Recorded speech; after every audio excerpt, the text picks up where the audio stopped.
LaDavid Johnson, one of 4 Special Forces troops killed in that deadly ambush in Niger.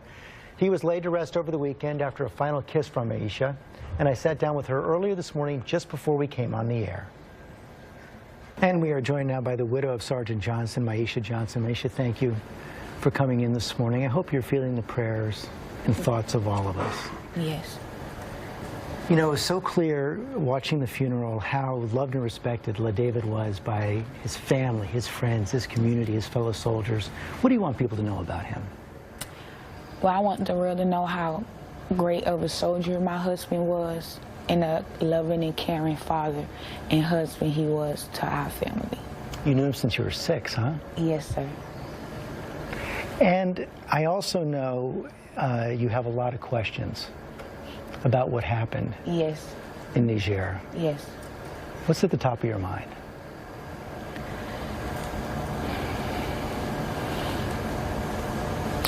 The questions that I have that I need answered is I want to know why it took them 48 hours to find my husband. Why couldn't I see my husband? Every time I asked to see my husband, they wouldn't let me. What did they tell you? They'll tell me that he's in a severe rap, like I won't be able to see him. I need to see him so I will know that that is my husband. I don't know nothing. They won't show me a finger, a hand. I know my husband's body from head to toe. And they won't let me see anything. I don't know what's in that box. It could be empty for all I know. But I need to see my husband. I haven't seen him since he came home. And what have they told you about what happened in Africa? I really don't know the answers to that one, neither, because when they came to my house, they just told me that it was a massive gunfire. And my husband, as of October 4th, was missing. They didn't know his whereabouts. They didn't know where he was or where to find him. And a couple of days later is when they told me that he went from missing to killed in action. I don't know how he got killed, where he got killed, or anything. I don't know that part. They never told me, and that's what I've been trying to find out since day one, since October 4th. Are you confident you're going to get the answers you need? If I keep pushing for them, I will. And they just say they don't know? They won't tell me. They won't tell me anything. I don't know anything.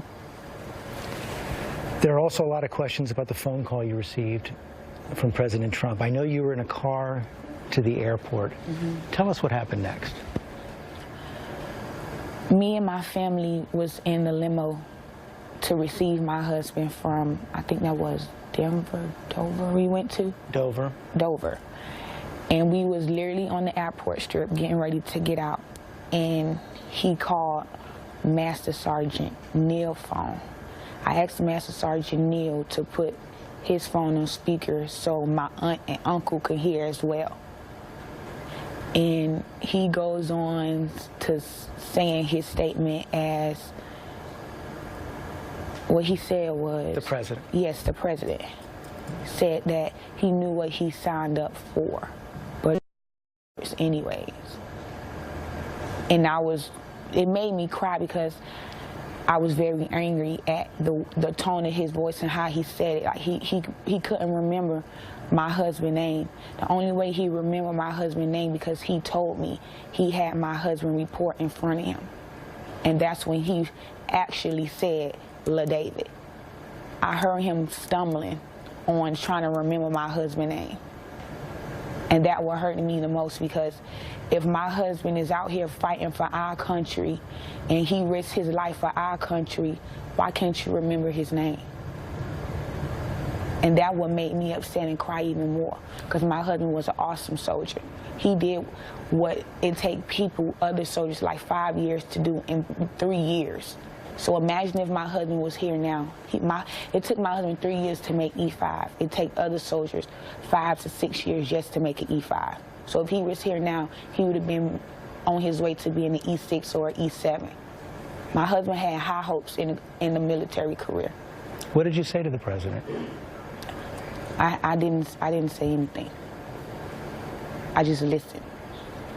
But you were upset when you got off the phone. Oh, very, very upset and hurt. Very. It made me cry even worse.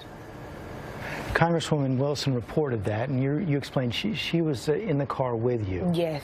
She's been close to your family for a long time. Yes. Yes.